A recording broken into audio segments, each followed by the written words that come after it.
Assalamualaikum warahmatullahi wabarakatuh. Hari ini kita akan membahas mengenai rekonsiliasi fiskal. Yang pertama, saya akan menjelaskan terlebih dahulu apa yang dimaksud dengan rekonsiliasi fiskal. Rekonsiliasi fiskal adalah proses penyesuaian atau koreksi laporan keuangan yang disusun oleh BP dengan ketentuan Undang-Undang Perpajakan.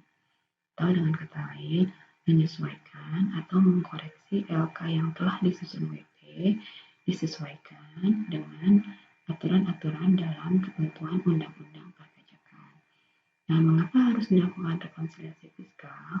Karena LK yang disusun oleh WP itu kan mengacunya ke standar akuntansi keuangan ya, atau standar lain yang berlaku di Indonesia. Nah, biasanya aturan-aturan yang tercantum dalam standar akuntansi keuangan itu tidak selalu sesuai, tidak selalu sejalan dengan aturan-aturan yang diatur dalam Undang-Undang Perpajakan. Sehingga bisa terjadi perbedaan perhitungan dalam menyusun laporan keuangan. Nah, perbedaan-perbedaan tersebut harus disesuaikan, harus dikoreksi gitu. Nah, proses penyesuaian, proses koreksi itu biasanya dalam istilah perpajakan disebut dengan koreksi fiskal. Berikutnya, saya akan menjelaskan jenis-jenis perbedaan antara LK komersil dengan LK fiskal. Ada dua jenis perbedaan. Yang pertama, beda tetap atau permanent differences. Yang kedua, beda waktu atau timing differences. Untuk hari ini, kita akan bahas terlebih dahulu beda tetap permanen atau permanent differences. Apakah beda tetap permanen? Beda tetap permanen adalah perbedaan pengakuan baik penghasilan maupun biaya antara akuntansi komersil dengan ketentuan Undang-Undang Perpajakan yang sifatnya permanen. Artinya, koreksi fiskal yang dilakukan itu tidak akan diperhitungkan dengan laba kena pajak, baik pada tahun yang berjalan maupun pada tahun-tahun pajak di tahun-tahun berikutnya. Gitu ya. Kemudian, apa sajakah contoh-contoh beda tetap permanen? Itu ada 3 kelompok, baik beda tetap yang dari penghasilan maupun beda tetap dari beban. Yang pertama kita bahas dulu contoh beda tetap permanen yang berasal dari penghasilan.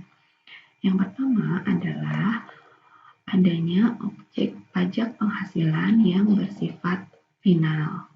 Artinya, jika ada objek pajak bersifat final yang diakui di LK komersil, maka penghasilan-penghasilan tersebut harus dilakukan koreksi fiskal.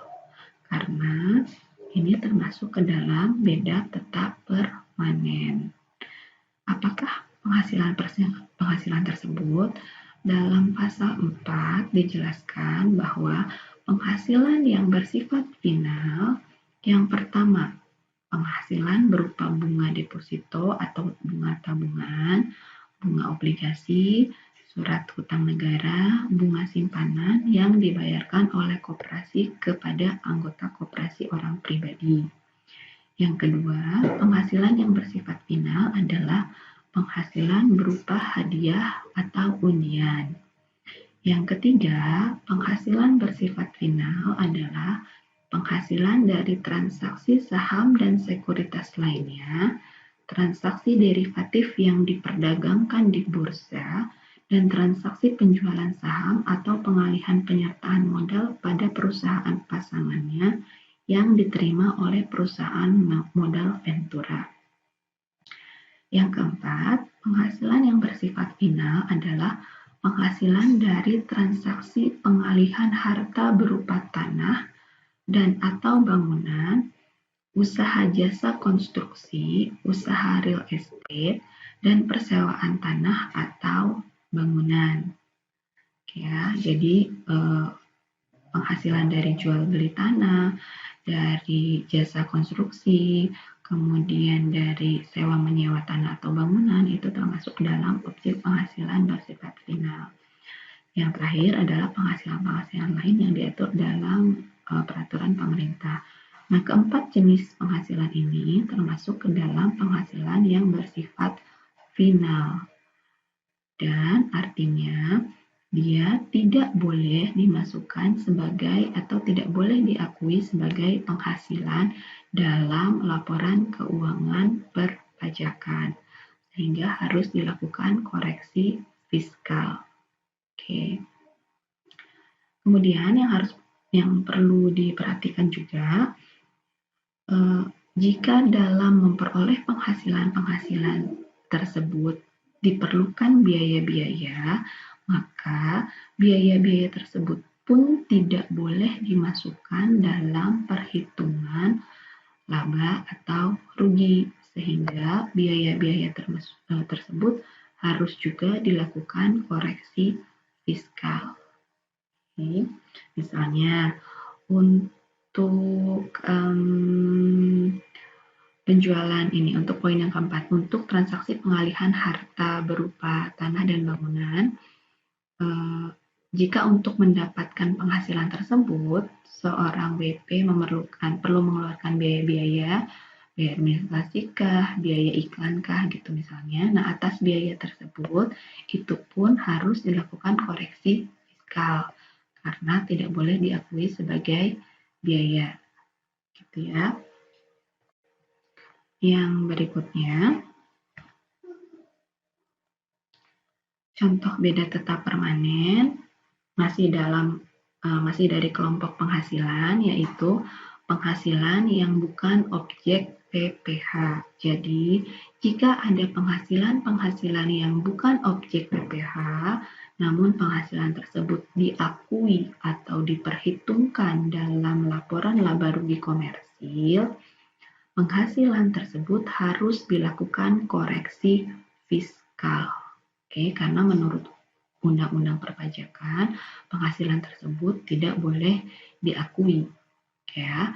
Nah, apa sajakah penghasilan yang bukan termasuk objek PPh? Dalam pasal 4 diatur atau disebutkan, yang pertama adalah bantuan atau sumbangan, termasuk zakat. Ya.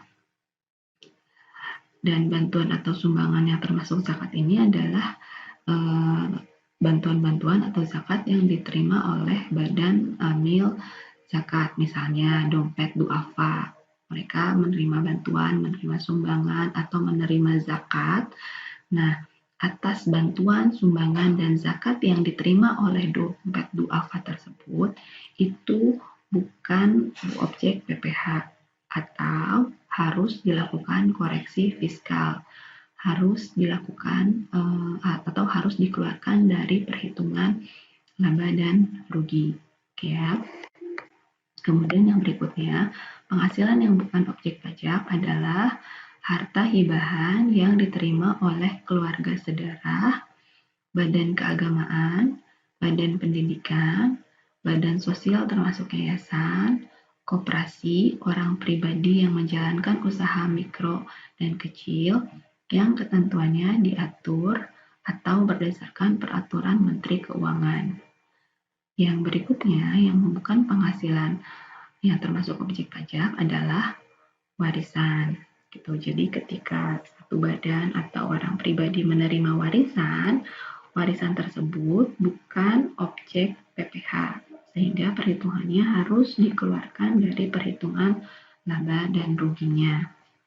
Oke, yang berikutnya adalah harta termasuk setoran tunai yang diterima oleh badan sebagaimana dimaksud pasal 2 ayat 1 dalam UU PPh sebagai pengganti saham atau sebagai pengganti penyertaan modal. Nah, jika satu badan itu menerima harta baik berupa uang tunai ataupun bentuknya lain, misalnya berupa bangunan, berupa kendaraan, dan penyerahan harta tersebut itu dimaksudkan untuk pengganti saham atau untuk menambah saham pemilik, maka penerimaan tersebut atau penghasilan tersebut bukan termasuk objek pajak. Otomatis harus dilakukan rekonsiliasi fiskal atau harus dikeluarkan dari perhitungan laba dan atau rugi. Oke. Yang berikutnya yang termasuk dalam penghasilan bukan objek pajak adalah penggantian atau imbalan sehubungan dengan pekerjaan atau jasa yang diterima atau diperoleh dalam bentuk natura dan atau kenikmatan dari wajib pajak atau pemerintah, kecuali yang diberikan oleh bukan wajib pajak yang dikenakan pajak secara final, atau wajib pajak yang menggunakan norma perhitungan khusus. Nah, jika ada penggantian atau imbalan atas pekerjaan atau atas jasa, bentuknya berupa natura atau kenikmatan yang diberikannya oleh wajib pajak atau pemerintah, itu termasuk penghasilan yang bukan objek pajak, sehingga harus dilakukan koreksi fiskal atau harus dikeluarkan dari perhitungan laba rugi, kecuali natura tersebut diberikannya oleh yang bukan wajib pajak atau wajib pajak yang sudah dikenakan pajak final atau wajib pajak yang menggunakan norma perhitungan khusus. Nah, jika yang memberikannya 3 kelompok wajib pajak ini, maka natura tersebut termasuk ke dalam penghasilan yang dikenakan atau sebagai penghasilan yang dikenakan pajak. Begitu ya. Minggu lalu saya memberikan contoh pasien yang membayar biaya pengobatan menggunakan natura berupa beras. Nah, jika pasien tersebut adalah wajib pajak, maka si natura tersebut, si beras tersebut termasuk ke dalam objek pajak yang tidak dikenakan PPh. Artinya harus dilakukan koreksi fiskal, dikeluarkan dari perhitungan laba rugi. Tetapi jika pasien tersebut adalah bukan wajib pajak atau wajib pajak yang telah dikenakan pajak final atau wajib pajak yang menggunakan norma perhitungan, maka natura tersebut tetap dikenakan pajak badan. Begitu ya, jadi ada pengecualiannya. Jadi nanti ketika ada soal diperhatikan ya, apakah yang memberikan naturanya tersebut wajib pajak atau bukan wajib pajak, karena perlakuannya akan berbeda. Yang berikutnya adalah yang termasuk penghasilan bukan objek PPh, yaitu pembayaran dari perusahaan asuransi kepada orang pribadi sehubungan dengan asuransi kesehatan, asuransi kecelakaan, asuransi jiwa, asuransi dwiguna, dan asuransi beasiswa.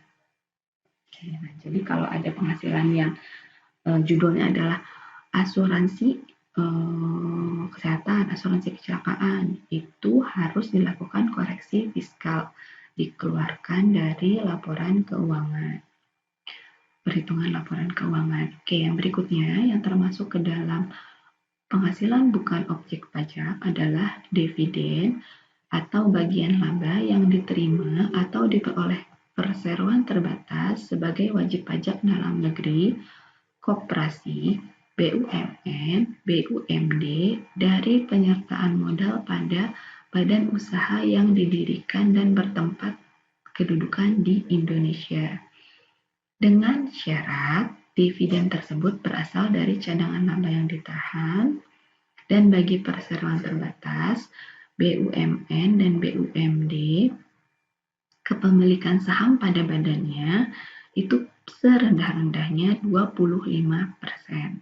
Gitu. Jadi maksudnya adalah begini, dividen termasuk ke dalam penghasilan yang tidak dikenakan atau bukan objek PPh, artinya harus dilakukan koreksi fiskal, harus dikeluarkan dalam perhitungan laba rugi. Tapi syaratnya jika dividen tersebut asalnya dari cadangan laba yang ditahan. Kemudian BUMN, BUMD yang menerima dividen tersebut kepemilikan sahamnya itu minimal 25%. Jika kepemilikan sahamnya kurang dari 25%, maka dividen tersebut tetap dikenakan pajak. Oke ya. Contohnya seperti ini misalnya. Telkom kan BUMN ya. Telkom memiliki saham di PTX sebesar 20%. Kemudian Telkom diberikan dividen dari PTX. Karena kepemilikan saham Telkom kurang dari 25%, maka dividen tersebut boleh diakui atau boleh dikenakan pajak. Ya, kecuali jika kepemilikan saham Telkom di perusahaan tersebut itu misalnya 30%, kemudian Telkomnya diberikan dividen oleh si PTX. Karena kepemilikannya 30% di atas 20 atau di atas 25%, maka dividen tersebut tidak boleh diakui sebagai penghasilan atau harus dilakukan koreksi fiskal. Ya. Yang berikutnya adalah iuran yang diterima atau diperoleh dana pensiun yang pendiriannya telah disahkan Menteri Keuangan, baik yang dibayar oleh pemberi kerja maupun pegawai. Nah, misalnya dana pensiun itu misalnya PT Taspen. PT Taspen kan menerima iuran dari pegawai-pegawai negeri ya sebagai tabungan pensiun. Nah, atas penerimaan tersebut itu tidak boleh diakui sebagai penghasilan atau harus dikenakan atau harus dilakukan koreksi fiskal, dikeluarkan dari perhitungan laba rugi. Yang berikutnya, penghasilan dari modal yang ditanamkan oleh dana pensiun sebagaimana dimaksud pada nomor 8 dalam bidang-bidang tertentu yang ditetapkan dengan keputusan Menteri Keuangan. Maksudnya adalah saya kembalikan ke contoh yang tadi, PT Taspen menerima iuran dari nasabahnya. Oke, nah si dana-dana tersebut ditanamkan kembali oleh PT Taspen. Bisa di mana-mana saja ya, bisa misalnya dibelikan saham atau dibelikan investasi-investasi lain. Nah, ketika sudah ditanamkan, ternyata PT Taspen mendapat keuntungan. Nah, keuntungan tersebut itu tidak boleh diakui sebagai penghasilan karena sumbernya tadi dana yang digunakan untuk investasi merupakan dana dari iuran si nasabah PT Taspen tersebut. Ya. Yang berikutnya adalah yang tidak boleh diakui sebagai penghasilan atau penghasilan yang tidak dikenakan pajak, yaitu bagian laba yang diterima atau diperoleh anggota dari perseroan komanditer yang modalnya tidak terbagi atas saham-saham, persekutuan, perkumpulan, firma, dan kongsi termasuk pemegang unit penyertaan kontrak investasi kolektif. Ini gini misalnya, ada satu badannya itu terdiri, pemiliknya ada banyak, lebih dari satu orang. Tapi kepemilikan si orang-orang tersebut bukan diwakilkan atau bukan dalam bentuk saham, gitu. Nah, kemudian si badan tersebut di akhir tahun mendapatkan laba. Pemiliknya tentu mendapat bagian laba kan. Nah, bagian laba tersebut itu bukan termasuk ke dalam penghasilan yang dikenakan PPh, sehingga harus dikeluarkan dari perhitungan laba rugi atau harus dikeluarkan koreksi fiskal.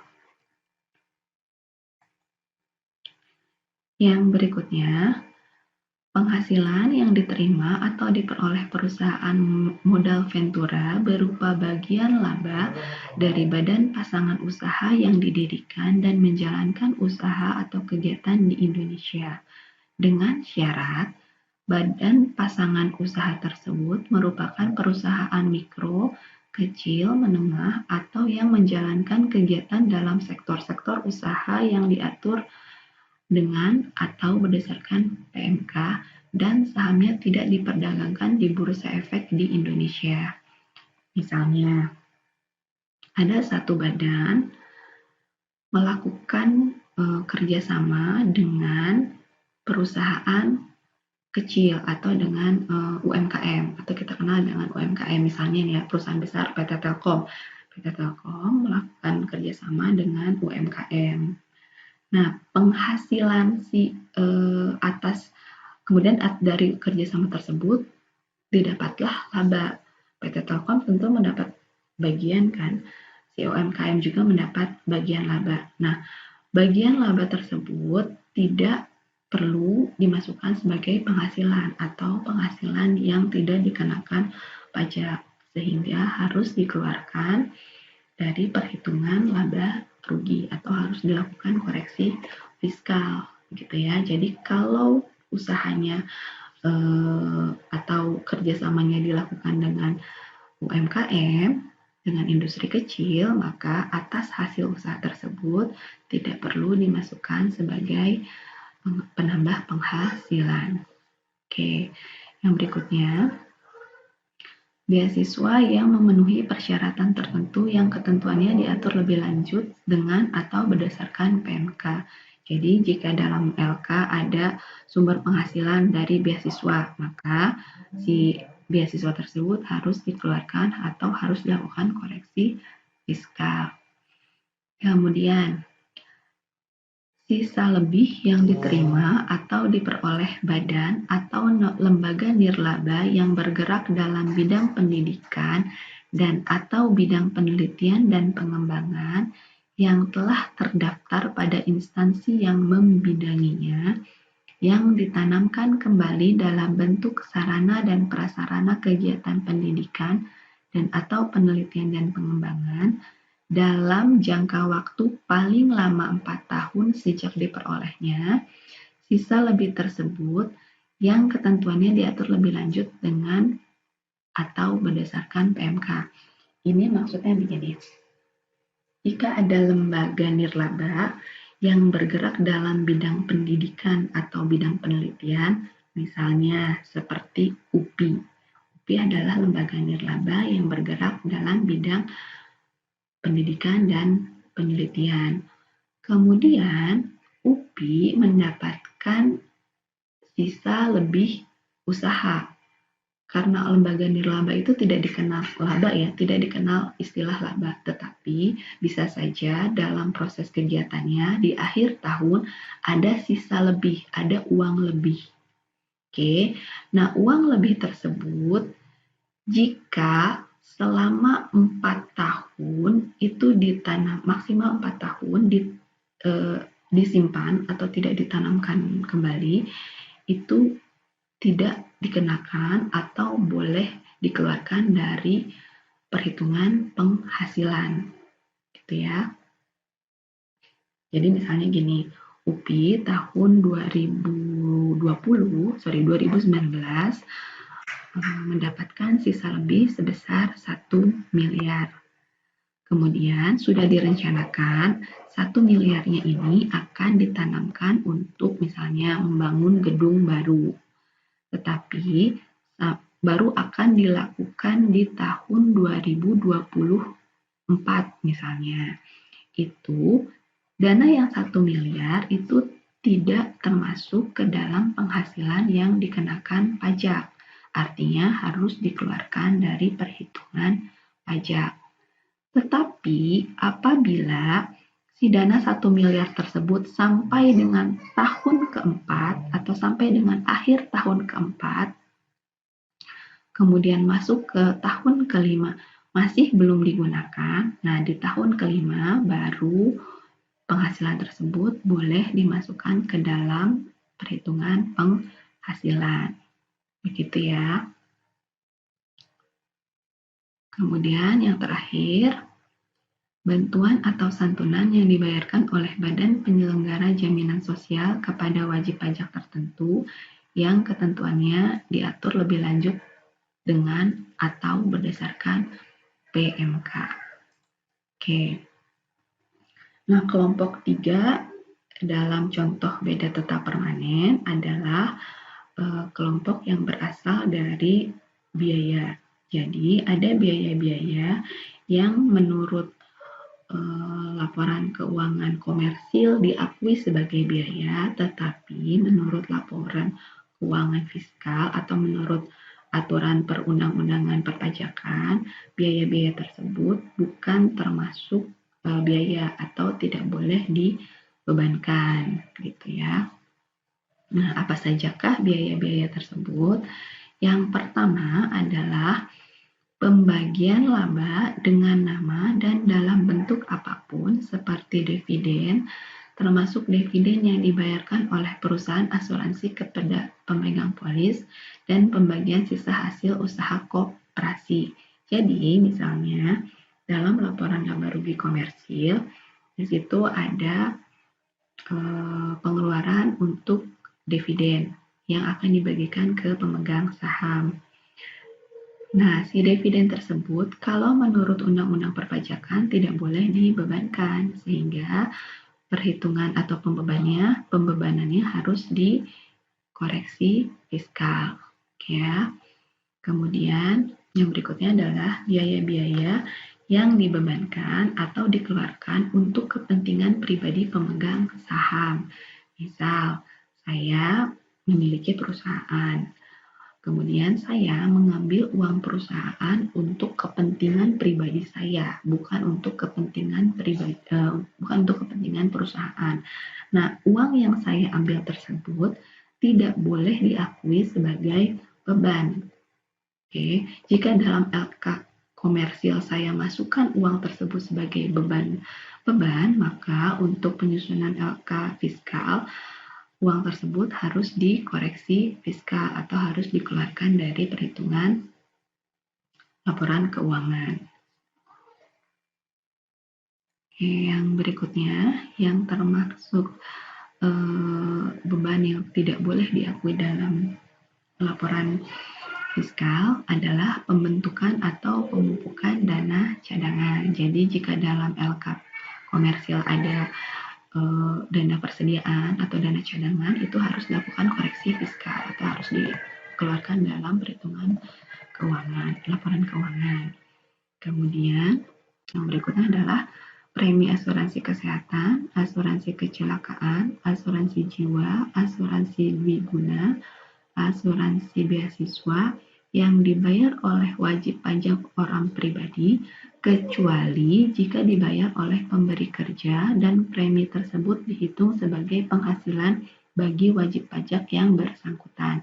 Jadi begini maksudnya. Jika dalam LK komersil ada biaya premi asuransi kesehatan, jika biaya premi asuransi kesehatan tersebut sebetulnya dibayarkan oleh karyawan, bukan oleh uang perusahaan, maka atas premi asuransi tersebut itu harus dilakukan koreksi fiskal, harus dikurangkan dari perhitungan laba rugi. Kecuali jika premi asuransi tersebut dikeluarkan atau dibayarkan oleh perusahaan, oleh pemberi kerja. Itu boleh dibebankan, jadi tidak perlu dilakukan koreksi fiskal. Ya, yang berikutnya adalah penggantian atau imbalan sehubungan dengan pekerjaan atau jasa yang diberikan dalam bentuk natura dan kenikmatan.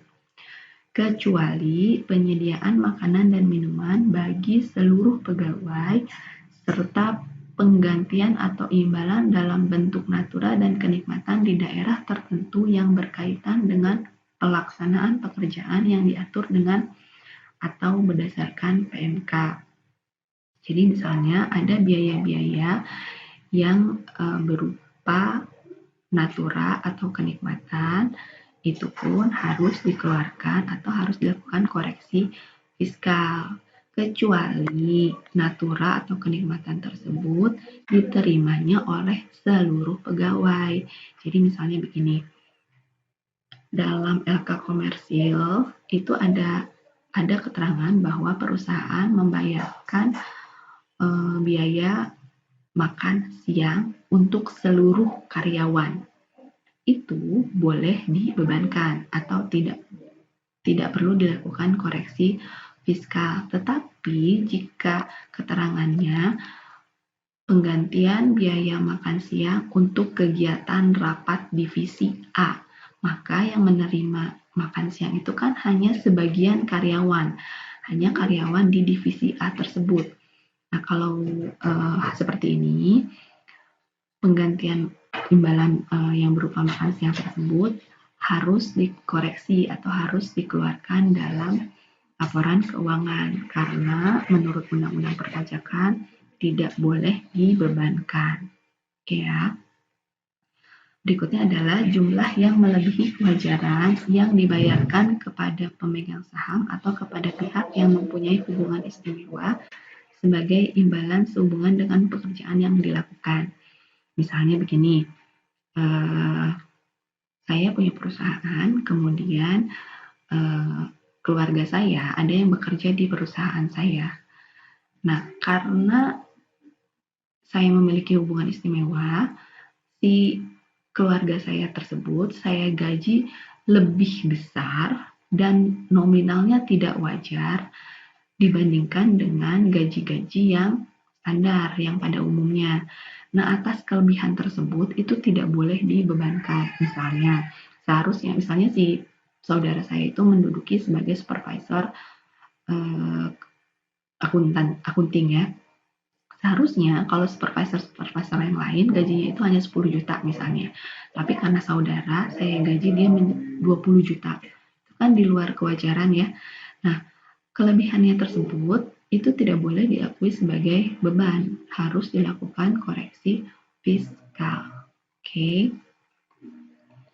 Kemudian yang berikutnya adalah harta yang dihibahkan, bantuan atau sumbangan, dan warisan sebagaimana yang dimaksud dalam pasal 4, kecuali sumbangan yang dimaksud dalam pasal 6 sampai dengan huruf M serta zakat yang diterima oleh badan amil zakat atau lembaga amil zakat yang dibentuk atau disahkan oleh pemerintah atau sumbangan keagamaan yang sifatnya wajib bagi pemeluk agama yang diakui di Indonesia yang diterima oleh lembaga keagamaan yang dibentuk atau disahkan oleh pemerintah yang ketentuannya diatur dengan atau berdasarkan peraturan pemerintah. Jadi begini, harta hibahan, bantuan atau sumbangan, atau warisan itu harus dikeluarkan dari perhitungan laba rugi atau harus dilakukan koreksi fiskal karena menurut Undang-Undang Perpajakan tidak boleh dibebankan kecuali sumbangan tersebut diberikannya ke badan amil zakat atau ke badan-badan lain yang sudah disahkan oleh pemerintah. Misalnya tadi dompet duafa atau badan-badan lain yang sudah secara hukum itu sudah sah gitu ya. Oke, contoh lainnya misalnya begini. Saya memberikan bantuan untuk panitia HUT RI. Kemudian saya memberikan juga bantuan kepada kaum duafa melalui dompet duafa misalnya. Nah, atas bantuan yang HUT RI itu tidak boleh dibebankan atau harus dilakukan koreksi fiskal. Harus dikeluarkan dari LK, dari perhitungan laporan keuangan. Tetapi atas bantuan yang saya berikan ke dompet duafa itu boleh dibebankan sehingga tidak perlu dilakukan koreksi fiskal. Begitu ya maksudnya poin ini. Kemudian yang berikutnya adalah pajak penghasilan. Jadi kalau ada biaya pajak penghasilan dalam LK komersil itu harus dilakukan koreksi fiskal. Kemudian yang berikutnya biaya yang dibebankan atau dikeluarkan untuk kepentingan pribadi wajib pajak atau orang yang menjadi tanggungannya. Sama seperti tadi ya, pengambilan pribadi pemilik perusahaan itu tidak boleh dibebankan sehingga harus dilakukan koreksi fiskal. Kemudian yang berikutnya, gaji yang dibayarkan kepada anggota persekutuan, firma, atau perseroan komanditer yang modalnya tidak terbagi atas saham. Nah, tadi juga sudah dijelaskan, misal ada satu badan, pemiliknya itu lebih dari satu orang, tetapi bentuk kepemilikannya bukan berupa saham-saham. Nah, atas gaji yang diberikan kepada pemilik-pemilik tersebut, itu tidak boleh dibebankan atau harus dilakukan koreksi fiskal. Berikutnya, yang tidak boleh dibebankan lagi adalah sanksi administrasi berupa bunga, denda, dan kenaikan serta sanksi pidana berupa denda yang berkenaan dengan pelaksanaan perundang-undangan di bidang perpajakan. Jadi, jika ada sanksi-sanksi pajak, itu harus dikeluarkan dari perhitungan beban, ya, harus dilakukan harus dilakukan koreksi fiskal. Oke, yang berikutnya, yang terakhir, kita akan coba lihat bagaimana cara menghitung untuk kasus beda tetap. Ya, kalian coba buka Excel yang sudah saya kirimkan, lihat di sheet contoh kasus beda tetap. Jadi misalnya ini, PT ABC adalah perusahaan di bidang perdagangan. Pada tahun 2020, PT ABC mengeluarkan laporan laba rugi komersil seperti yang dijelaskan ya. Ada penjualan bruto sebesar 4 miliar. Kemudian harga pokok penjualannya sebesar 800 juta.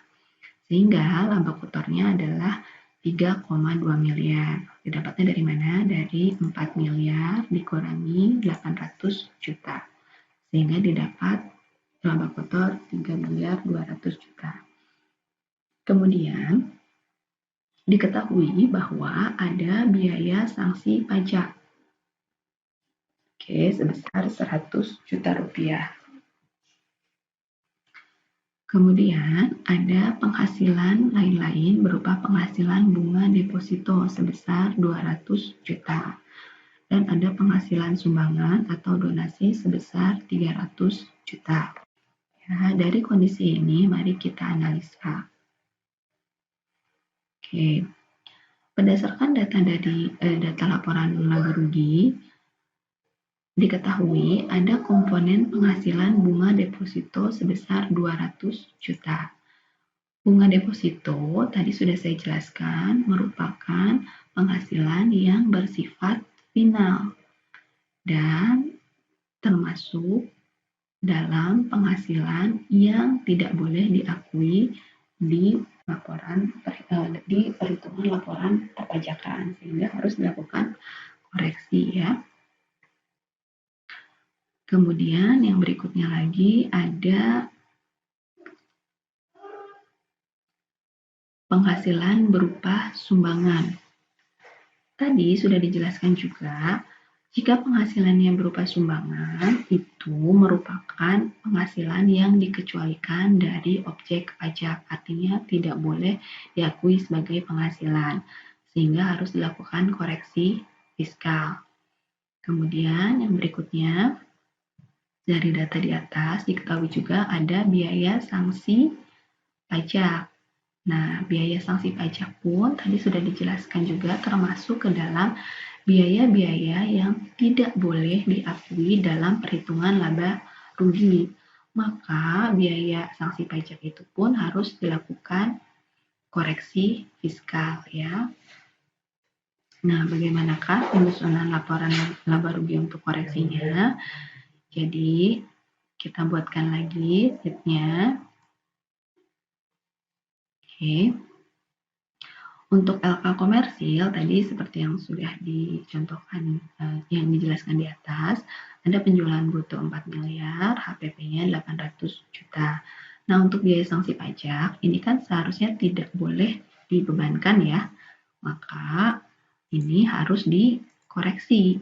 Yang tadinya dimasukkan atau dikurangi dengan biaya sanksi pajak, maka ini harus ditambahkan kembali. Ya. Kemudian penghasilan bunga deposito itu tidak boleh diakui sebagai penghasilan, maka harus dikurang. Koreksinya sebagai koreksi pengurang. Ya. Kemudian ada penghasilan sumbangan atau donasi. Ini pun tidak boleh diakui sebagai penghasilan, maka harus dikurangi. Oke, sehingga didapatlah biaya sanksi pajak itu tidak boleh diakui, sehingga tidak ada pengurang untuk biaya sanksi pajak.